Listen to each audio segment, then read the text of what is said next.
ಈ ಚಳಿಲಂತೂ ಬಿಸಿ ಬಿಸಿಯಾಗಿರೋಂತಹ ಬಟಾಣಿ ಪಲಾವ್ ತುಂಬ ಚೆನ್ನಾಗಿರುತ್ತೆ. ಹೊರಗಡೆ ಮಾರ್ಕೆಟಲ್ಲಂತೂ ಫ್ರೆಶ್ ಆಗಿರೋ ಬಟಾಣಿ ಸಿಗ್ತಾಯಿದೆ ಅಲ್ವಾ, ತಂದುಬಿಟ್ಟು ಮನೆಯಲ್ಲಿ ಬಿಸಿ ಬಿಸಿ ಪಲಾವ್ ಮಾಡ್ಕೊಂಡು ತಿನ್ನಿ, ಸಖತ್ ರುಚಿಯಾಗಿರುತ್ತೆ. ಕಮ್ಮಿ ಮಸಾಲೆ ಹಾಕಿ ಕ್ವಿಕ್ಕಾಗಿ ಯಾವ ರೀತಿ ಈ ಬಟಾಣಿ ಪಲಾವ್ ಮಾಡ್ಬೋದು ಅಂತ ನೋಡೋಣ. ಮಿಕ್ಸಿ ಜಾರ್ಗೆ ಒಂದು ಅರ್ಧ ಕಟ್ಟಷ್ಟು ಕೊತ್ತಂಬರಿ ಸೊಪ್ಪು ಹಾಕ್ಕೊಂಡಿದ್ದೀನಿ, ಒಂದು ಗೆಡ್ಡೆ ಬೆಳ್ಳುಳ್ಳಿನ ಬಿಡಿಸಿ ತೊಗೊಂಡಿದ್ದೀನಿ, ಸ್ವಲ್ಪ ಶುಂಠಿ ತೊಗೊಂಡಿದ್ದೀನಿ, ಹಸಿಮೆಣಸಿನ್ಕಾಯಿನ ಇಲ್ಲಿ ಸ್ವಲ್ಪ ಜಾಸ್ತಿ ತೊಗೊಂಡಿದ್ದೀನಿ. ಯಾಕಂದರೆ ಬಟಾಣಿಲಿ ಸ್ವಲ್ಪ ಸ್ವೀಟ್ ಅಂಶ ಇರೋದ್ರಿಂದ ಸ್ವಲ್ಪ ಖಾರವಾಗಿದ್ದರೆ ಚೆನ್ನಾಗಿರುತ್ತೆ. ಇದನ್ನೆಲ್ಲ ಮಿಕ್ಸಿ ಜಾರ್ನಲ್ಲಿ ಸ್ವಲ್ಪ ಗಟ್ಟಿಯಾಗಿ ನೀರು ಕಮ್ಮಿ ಹಾಕಿ ರುಬ್ಬಿಟ್ಕೊಂಡಿದ್ದೀನಿ.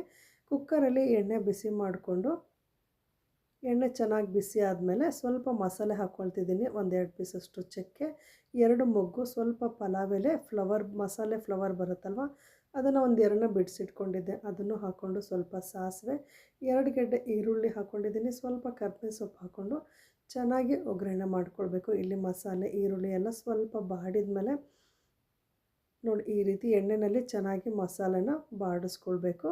ಒಂದು ಅರ್ಧ ಕೆಜಿಯಷ್ಟು ಬಟಾಣಿ ತೊಗೊಂಡಿದ್ದೀನಿ, ಅದನ್ನು ಸುಲಿದ್ಬಿಟ್ಟು ಫ್ರೆಶ್ ಆಗಿರೋಂತಹ ಬಟಾಣಿ ತೊಗೊಳ್ಳಿ, ತುಂಬ ರುಚಿಯಾಗುತ್ತೆ ಪಲಾವು. ಒಗ್ಗರಣೆ ಒಳಗಡೆ ಸ್ವಲ್ಪ ಮಸಾಲೆನ ಹುರ್ಕೊಳ್ತಿದ್ದೀನಿ, ಒಂದು 2 ನಿಮಿಷ ಹುರ್ಕೊಳ್ಳಿ. ಇದನ್ನು ಹುರ್ಕೊಂಡಿದ್ದಾದಮೇಲೆ ರುಬ್ಕೊಂಡಿರೋಂತಹ ಹಸಿ ಮಸಾಲೆನೂ ಹಾಕ್ಕೊಂಡು ಸ್ವಲ್ಪ ಹಸಿ ವಾಸನೆ ಹೋಗೋವರೆಗೂ ಇಲ್ಲಿ ಹುರ್ಕೊಳ್ಬೇಕಾಗತ್ತೆ. ಒಗ್ಗರಣೆಯಲ್ಲಿ ಮಸಾಲೆನ ಸ್ವಲ್ಪ ಹುರ್ಕೊಳ್ಳೋದ್ರಿಂದ ಪಲಾವು ಅಷ್ಟೇ ತುಂಬ ರುಚಿಯಾಗುತ್ತೆ. ನೋಡಿ ಹುರಿದಿದ್ದಾದಮೇಲೆ ಇದಕ್ಕೆ 2 ಗ್ಲಾಸಷ್ಟು ಜೀರಾ ರೈಸ್ ತೊಗೊಂಡಿದ್ದೀನಿ.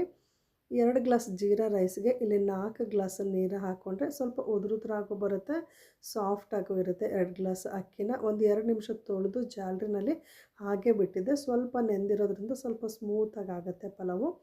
ಇದನ್ನು ಅಷ್ಟೇ ಮಸಾಲೆ ಬಟಾಣಿ ಒಗ್ಗರಣೆ ಒಳಗಡೆ ಎಲ್ಲ ಒಂದು 2 ನಿಮಿಷ ಫ್ರೈ ಮಾಡಿಕೊಂಡು ಇದಕ್ಕೆ 2 ಗ್ಲಾಸ್ ಅಕ್ಕಿಗೆ 4 ಗ್ಲಾಸಷ್ಟು ನೀರನ್ನು ತೊಗೊಂಡಿದ್ದೀನಿ. ಕರೆಕ್ಟಾಗಿ 1:2 ಅಲ್ಲಿ ತೊಗೊಂಡಿದ್ದೀನಿ.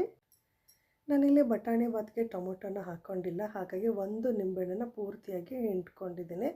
ಇದಕ್ಕೆ ರುಚಿಗೆ ತಕ್ಕಷ್ಟು ಉಪ್ಪು ಹಾಕ್ಕೊಂಡು ಮತ್ತೊಂದು ಸಲ ಚೆನ್ನಾಗಿ ಮಿಕ್ಸ್ ಮಾಡ್ಕೊಳ್ಬೇಕು. ಟೊಮೊಟೊಗಿಂತ ನಿಂಬೆಹಣ್ಣು ತುಂಬ ಚೆನ್ನಾಗಿರುತ್ತೆ. ಬಟಾಣಿ ಬಾತು ಸ್ವಲ್ಪ ವೈಟ್ ಕಲರಲ್ಲಿ ಬರುತ್ತೆ.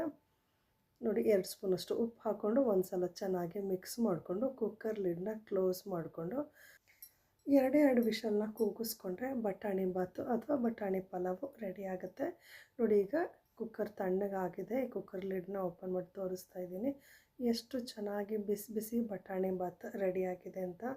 ಬಿಸಿ ಬಿಸಿ ಇರುವಾಗಲೇ ಅಂತೂ ಮೊಸರು ರಾಯ್ತ ಜೊತೆ ತಿಂತಾಯಿದ್ರೆ ತುಂಬಾ ಚೆನ್ನಾಗಿರುತ್ತೆ. ಈ ಚಳಿಗಂತೂ ಫ್ರೆಶ್ ಬಟಾಣಿ ತೊಗೊಂಡು ಬಾತ್ ಮಾಡಿದ್ರೆ ತುಂಬ ಟೇಸ್ಟಾಗಿರುತ್ತೆ. ಮಕ್ಕಳು ಲಂಚ್ ಬಾಕ್ಸ್ಗಾಗಿರ್ಬೋದು, ಬೆಳಗಿನ ತಿಂಡಿಗಾಗಿರ್ಬೋದು ಬಿಸಿ ಬಿಸಿ ಹಾಕ್ತೀನಿ, ತುಂಬ ಚೆನ್ನಾಗಿರುತ್ತೆ. ನೋಡಿದ್ರಲ್ವ ಎಷ್ಟು ಸುಲಭವಾಗಿ ಈ ಬಟಾಣಿ ಬಾತನ್ನ ಮಾಡಿದ್ವಿ ಅಂತ. ನೀವು ಒಂದು ಸಲ ಈ ವಿಧಾನದಲ್ಲಿ ಬಟಾಣಿ ಬಾತನ್ನ ಟ್ರೈ ಮಾಡಿ ನೋಡಿ, ಸಖತ್ ಇಷ್ಟ ಆಗುತ್ತೆ ನಿಮಗೂ ಸಹ. ಈ ವಿಡಿಯೋ ಏನಾದರೂ ನಿಮಗೆ ಸ್ವಲ್ಪನಾದರೂ ಇಷ್ಟ ಆಗಿದ್ದರೆ ವಿಡಿಯೋನ ಲೈಕ್ ಮಾಡಿ, ಶೇರ್ ಮಾಡಿ. ಮತ್ತೊಂದು ಹೊಸ ರೆಸಿಪಿಯೊಂದಿಗೆ ಮುಂದಿನ ವಿಡಿಯೋದಲ್ಲಿ ಭೇಟಿಯಾಗೋಣ. Thank you.